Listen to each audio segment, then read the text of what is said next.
రాష్ట్ర ముఖ్యమంత్రి రేవంత్ రెడ్డి తన స్థాయిని మర్చి మాట్లాడుతున్నారని బీజేపీ జిల్లా అధ్యక్షుడు గంగాడి మోహన్ రెడ్డి విమర్శించారు. సిద్దిపేట జిల్లా కేంద్రంలోని బీజేపీ జిల్లా కార్యాలయంలో ఏర్పాటు చేసిన మీడియా సమావేశంలో ఆయన మాట్లాడారు. బీజేపీ అభ్యర్థి రఘునందన్ రావుకు రోజురోజుకి అన్ని వర్గాల ప్రజలు బ్రహ్మరథం పడుతున్నారని చెప్పారు. ఇప్పటివరకు సిద్దిపేట జిల్లాలో సుమారు 5,000 కోట్ల నిధులతో జాతీయ రహదారులు కేంద్ర ప్రభుత్వం కాక మరెవరు ఇచ్చారని ప్రశ్నించారు. సిద్దిపేట ప్రజల ఎన్నో ఏళ్ల కల అయిన రైల్వే లైన్ నిర్మాణం ఇచ్చింది కూడా కేంద్ర ప్రభుత్వమేనని గుర్తు చేశారు.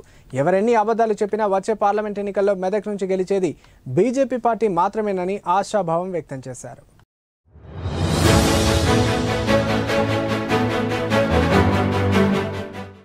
అభ్యర్థి రఘునందన్ రావు గారికి మెదక్ పార్లమెంటు మొత్తంలో కూడా రోజురోజుకు ప్రజల మద్దతు పెరుగుతూ ఉన్నది.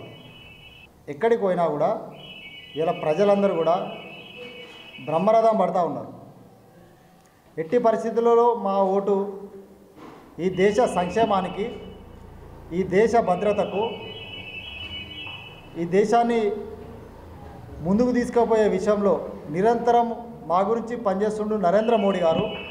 మా ఓటు నరేంద్ర మోడీ గారికి అని చెప్పేసి ఇలా అన్ని వర్గాల ప్రజలందరూ కూడా ఇలా నరేంద్ర మోడీ గారికి మద్దతు తెలుపుతూ ఉన్నారు.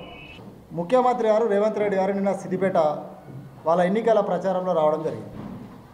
ఆయన ఏం చెప్తా ఉన్నా, నిన్న నరేంద్ర మోడీ గారు తెలంగాణకి ఏమి ఇచ్చారు,